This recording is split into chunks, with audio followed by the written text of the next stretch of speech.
굉장히 정서적으로 감정적으로 민감해하는 두 가지 역량 중에 하나에 해당한다. 그건 교육이었고, 하나는 교육, 이거는 하나는 이제 군 문제. 국방 군 문제였고. 카투사 갔다 온 사람은 더 넓은 집단입니다. 더 넓은 집단이 증언할 수 있는 거기 때문에 이렇게 끌고 가가지고 해결할 수 있겠느냐. 결국 숙성시켜가지고 문제 커졌다 봅니다. 이렇게 지금 여당이 방어적으로 가다 보면 실은 이게 굉장히 사실은 정권에 부담이 되는 이슈고, 그렇다고 더 문제를 악화시켜서 진짜 제2의 조국 사태를 만들 거냐, 그건 좀 아니지 않느냐, 이런 판단입니다. 네, 추미애 법무부 장관 아들 관련된 의혹, 이 이슈가 계속 불붙고 있습니다. 이른바 엄마 찬스를 쓴 것 아니냐, 이런 얘기가 지금 언론에 보도가 되고 있습니다. 여러분 기억하시겠습니다만 조국 전 장관 사건이 터졌을 때는 아빠 찬스 아니냐, 이런 얘기가 또 나왔어요. 그래서 엄마 찬스, 아빠 찬스. 조국 전 장관 사례와 비교했을 때 추미애 장관 아들과 관련해서 제기된 의혹 어떻게 봐야 되는지, 이 문제 가지고 박원석 정의당 정책위의장, 이준석 미래통합당 전 최고위원과 얘기 나누겠습니다. 자, 이준석 최고위원님. 네. 이 추 장관 아들 관련된 의혹, 뭐 갈래가 여러 가지로 쏟아져 나왔는데, 네. 조국 전 장관 사태 때도 뭐 갈래가 많았잖아요. 네. 두 사태, 조국 전 장관과 추미애 전 장관 두 사건을 좀 비교해 본다면 같은 점은 뭐고 좀 다른 점은 뭐가 있을까요? 뭐 부인하고 숙성시켰기 때문에 계속 당사자들이. 예, 이제 푹 꽈져가지고 이제 내용들이 나오는 그런 상황이거든요. 네. 자, 조국 장관 사태 때 그 한번 궤를 한번 살펴보자는 거죠. 네. 처음에 이제 임명한다는 얘기가 나왔을 때 이런 의혹들이 불거져 나오니까 사실 청와대 쪽에서 우리는 뭐 의혹만을 사퇴시키지 않는다. 그 조국 장관이 또 이제 나중에 기자회견에서 본인 해명하겠다 그랬어요.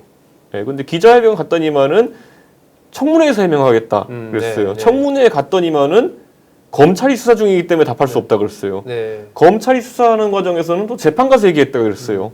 재판 갔더니만은 이번에 형법 148조를 303번 외치고 돌아왔어요. 아내 재판이 아니라 내 재판에서 해명하겠다, 이렇게 이제 얘기를. 그러니까 이게 그 무슨 상황이냐면은, 그러니까 애초에 처음에 이 조국 장관 사태를 봤을 때도 저도 그때 방송에 나가서 얘기를 많이 했지만은, 예를 들어 그때 유학과 관련된 문제가 여러 가지 불거졌을 때는 네네. 유학 갔던 사람은 척하면 척이에요. 내용 대충 보면은 그때 가본 저희가 사람은? 예, 저희가 이제 저희 방송에서 다뤘었던 예, 그런 그렇죠, 내용들이잖아요. 그때. 예. 점수나 이런 걸 보면 어떤 상황에서 이런 판단을 했고 이게 보통 어떤 유형이구나 이런 얘기를 하는데 그 과정에서 그걸 덮기 위해 가지고 소위 말하는 친여 성향의 언론은 무슨 제가 봤을 때는 정체불명의 무슨 입시 전문가라고 불러가지고 거기다가 뭐 방송을 하고 이러면서 네. 여론전만 주력했었거든요. 네. 그런데 그 과정 속에서 결국 검찰 가면 다 드러나는 사실들인데 그걸 이제 숙성시켰다가 지금 1년 넘게 지금 조국 장관 사태가 이제 이어지는 건 아닌가 네. 이런 생각을 하고요. 저는 추미애 장관 건도 마찬가지입니다. 대한민국에 아무리 그래도 카투사 군 복무를 했던 사람이 20대에만 수만 명 있습니다. 네, 1년에 1,500명 넘게 뽑기 때문에 네. 10,000명 이상 있거든요. 그렇다면 그 사람들 입장에서는 휴가나 이런 것들 다 갔다 왔을 텐데 그런 규정 같은 걸 모를 리가 없는 부분이거든요. 근데 거기에 대해 가지고 지금도 예를 들어 변호인단도 그렇고 추 장관 측의 대응이라는 걸 보면은 뭐 규정상 문제 없다느니 뭐 네, 이런 얘기했을 때 이게 사실 증언을 할 사람이 너무 많거든요. 조국 장관 건에 있어서 아이비리그 탑스쿨에 유학 가보려고 준비했던 사람이나 아니면 외고 출신이 몇 대겠습니까? 그러나 다 나왔거든요, 결국 증언자들이. 네. 그러니까 지금도 마찬가지. 카투사 갔다 온 사람은 더 넓은 집단입니다. 육군 갔다 온 사람은 더 넓은 집단이고요. 전체 대한민국 남성을 비켜보면 이거는 더 넓은 집단이 증언할 수 있는 거기 때문에 이렇게 끌고 가가지고 해결할 수 있겠느냐. 결국 숙성시켜가지고 문제 커졌다 봅니다. 박 의원님 어떻게 보세요? 같은 점과 다른 그러니까 사실은 뭐 같은 점이라고 보면 국민들이 굉장히 정서적으로 감정적으로 민감해하는 두 가지 역량 중에 하나에 해당한다. 그건 교육이었고, 하나는 교육, 이거는 하나는 또 이제 군 문제. 국방 군 문제였고, 그런 점에서 이게 굉장히 그 여론이 악화될 소지가 크다라는 점이 공통점이고요. 근데 그에 비해서 사실은 조국 전 장관 때 논란은 좀 전방위적이었잖아요. 예. 대학 가는 과정, 뭐 의전원 진학하는 과정, 그렇죠. 학교 문제까지, 그 과정에서 학원 뭐 문제죠. 표창장도 등장을 하고, 뭐 여러 가지 논문도 등장을 하고 굉장히 전방위적이었던 데 반해서 그에 비해서 이 문제는 뭐 그렇게까지 전방위적이진 않아요. 네. 그리고 더 전방위적으로 키우면 안 되겠죠, 사실은. 추 장관 당사자 입장에서나 정부 여당 입장에서 지금 뭐 딸 문제까지 그래서 거론이 되지 않습니까? 그러게요. 사실 그 딸 문제는 나올 문제가 아니었어요. 그러니까요. 예. 그게 뭐 유학을 갈 자격이 안 되는 걸 유학 가게 해달라 그런 것도 아니고 합격했는데 유학 비자를 빨리 받아야 빨리 가서 빨리 적응을 할 텐데 그 비자 좀 빨리 받게 해달라 그런 거고 국회 협력관한테 전화했던 거 아닙니까? 네, 네. 사실은 이거는 뭐 그게 꼭 옳은 건 아니지만 국회에 나와 있는 협력관을 통해서 그런 정도의 부탁들은 보좌관들도 자기 일을 가지고 부탁하는 경우들이 꽤 있어요. 네, 네, 네. 근데 이게 앞에 논란이 계속 커지니까 이 문제까지는 급기야 불거졌고 같은 괴로 그냥 나와버린 거죠. 게다가 이건 전 보좌관이 내가 했다 전화를 예. 이렇게까지 증언해가지고 오히려 이제 모양새만 더 어떻게 보면 좀 우습게 된 상황이 됐는데요. 그래서 문제를 좀 악화시킨다는 측면에서는 굉장히 좀 유사점이 있는 것 같아요. 네. 그래서 저는 이거를 청문회 당시에 근본적으로 좀 털었어야 되는데 털지 못했고 동부지검이 수사를 1월 달에 고발대장을 받았으면 사실은 지금 정상적으로 보면 처리하고도 처분을 내리고 그러니까요. 남았을 그렇게 시간이 어려운 사건이 아닌데 그죠? 그렇게 해서 털어버렸어야 되는데 이거 이제 검찰은 계속 들고 있고 그 과정에서 한쪽에서 계속 파니까 지금 신원식 의원 같은 경우에 그분이 육군 장군 출신입니다. 국장 네. 출신이죠. 중장입니다. 아, 그러니까. 스타입니다. 그러니까 저런 게 전문가죠. 저런 사람들이 파니까 이게 자꾸 이게 좀 그 상황이 커지고 있고 또 그 과정에서 좀 부적절한 해명 또 부적절한 태도 이런 것들이 좀 논란을 키우고 있는 점에서는 이게 유사한 어떤 흐름으로 좀 가고 있는 것 같아서 저는 뭐 제가 사실은 민주당의 의원이거나 정부 여당에 속해 있다면 이 상황을 어떻게든 좀 끊고 예. 이 국면 전환을 할 것 같은데 지금 오히려 그 어쨌든 이 정부는 뭔가 난관에 봉착하면 이건 다 이제 검찰 개혁으로 검찰 개혁을 막기 위한 뭐 이렇게 지금 그 치환하는 그렇게 환원시키는 그런 이 사고 방식이 있는데 저는 그건 뭐 사실은 이게 뭐 검찰 내부에서 불거진 문제가 아니잖아요. 그렇죠. 이게 검언 유착으로 인해서 검찰이 아니면 알 수 없는 정보가 윤석열 사단이 아니면 알 수 없는 정보가 언론으로 흘러가고 있는 게 아니지 그 않습니까? 당직 사병이 이제 최초에 얘기를 한 거죠, 그죠? 그러니까요. 그 당직 사병이 그런 얘기를 했던 것도 자기가 보기에 이건 좀 아니다 싶어서 얘기를 한 거잖아요. 그렇죠. 요즘 젊은 사람들 예. 그런 기준이나 시각에서 보기에 더 문제를 좀 악화시키지 않았으면 좋겠다 이런 생각이고요. 근데 이게 지금 모르겠습니다. 이렇게 지금 여당이 방어적으로 가다 보면 실은 이게 굉장히 사실은 정권에 부담이 되는 이슈고 그리고 물론 이제 추 장관이 거물이죠. 여당의 대표까지 지냈기 때문에 지냈으니까요. 여당 입장으로서는 굉장히 곤란한 상황이긴 한데 그렇다고 더 문제를 악화시켜서 진짜 제2의 조국 사태를 만들 거냐 그건 좀 아니지 않느냐 이런 판단입니다. 저는 그런데 지금 보면요. 결국에는 초기에 저는 여권에 이런 정권의 위기가 될 만한 요소가 발생했을 때 분명히 누군가가 판을 짜고 있다는 생각이 들어요. 그러니까 판을 짠다는 것은 여론 대응 전략이라든지 이런 것들을 어떻게 할지를 지시 내리는 사람이 있다는 확신이 계속 드는 게 패턴화돼 있거든요. 대응하는 유형이 비슷하다. 네, 그때나 비슷해요. 지금이나. 아주 비슷해요. 인신공격으로 들어오고 저의 전문성으로 깎아내리려고 하고 이 분야에 있어가지고. 근데 이번에 아까 신원식 장군 얘기 나왔지만은 신원식 장군은 삼성 장군 출신이고 작전본부장까지 했던 사람인데 그 신원식 장군이 이걸 제기하고 공격을 하자마자 김남국 의원이 거기다 대고 미통당인 사람들이 군대 잘 안 갔다 와서 모른다고 뭐 이런 얘기를 하고 예? 그거 말이고 그러면 그 변호인 측에서 복무 규정을 네가 잘 몰라서 그런다 이런 식으로 카투사는 뭐 미군 규정을 따른다 이런 식으로 얘기하고 하는데 알고 봤더니 사실도 아니에요. 그러니까 저는 이런 것들이 분명히 제가 봤을 때는 뭔가 컨트롤 타워가 있지 않은 이상 이렇게 엇박자나는 반응들이 계속 나올 수가 없다. 저는 이렇게 봅니다. 검찰이 수사해서 끝내야 된다 이런 움직임도 있고 지금 이제 국민의힘 쪽에서는 특임검사나 특검으로 해야지 검찰 못 믿는다 뭐 이러는데 이 검찰 수사 이 부분에 대한 검찰 수사 부분은 어떻게 보세요? 그러니까 이게 참 검찰이 수사해서 결론을 내리는 게 정상적인 과정이죠. 저게 무슨 특임검사까지 갈 만한 사안입니까? 저는 그건 아니라고 보는데.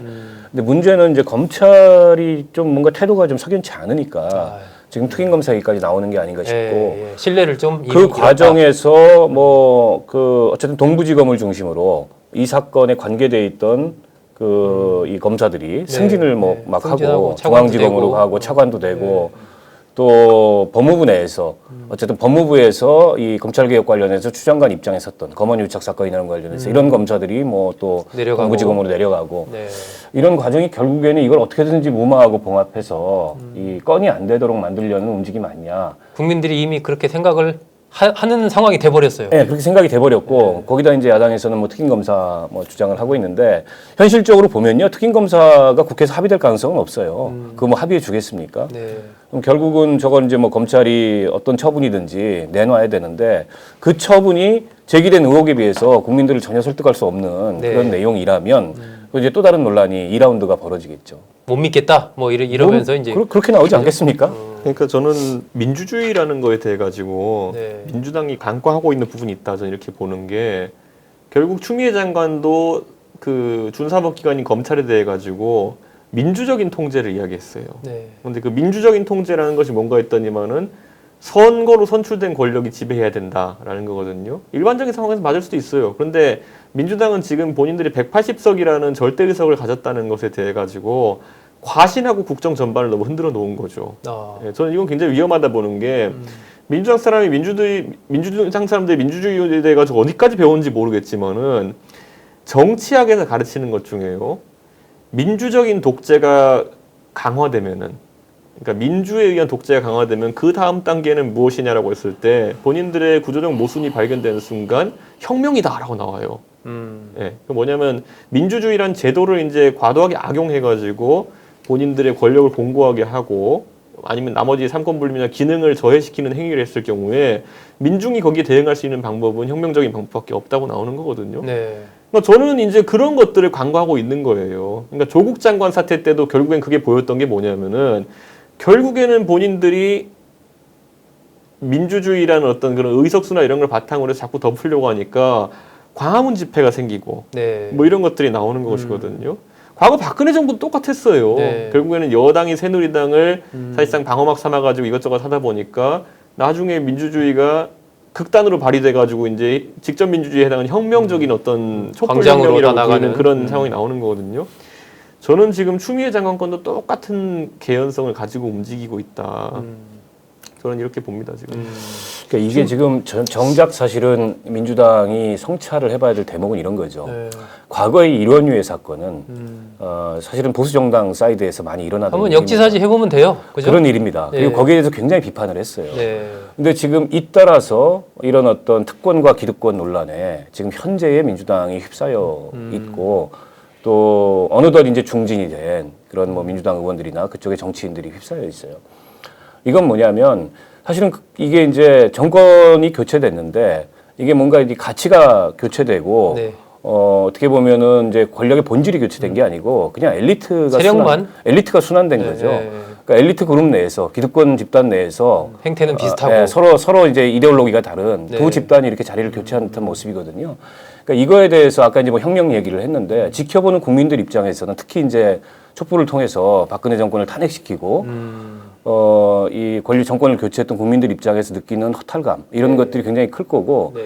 근데 이 점에 대해서 사실은 지금 이제 여당이나 혹은 그쪽 진영에 서 있는 분들 같은 경우에는 깊이 한번 좀 성찰해봐야 될 대목이 아닌가 싶어요.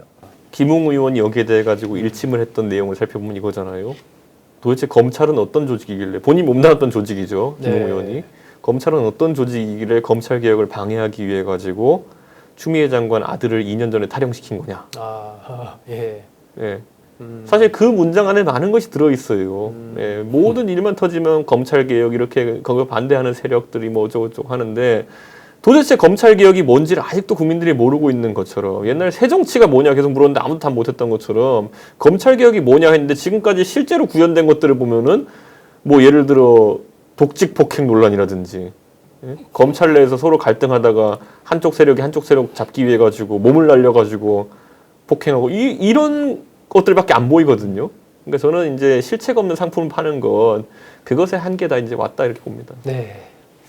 조국 전 장관과 관련해서 제기됐던 아빠 찬스에 이어서 추미애 법무부 장관과 관련해서 엄마 찬스라는 이런 말 자체가 지금 언론에 등장하고 있는 이 현실 이런 것을 여권에서는 엄중하게 좀 볼 필요가 있지 않나 싶습니다. 특히 젊은 세대를 중심으로 한 이러한 이 불공정 의혹에 대한 분노 이것은 생각보다 크기 때문에 앞으로도 상당히 전국 운영에서 큰 변수가 될 수 있는 그런 사안으로 판단이 됩니다.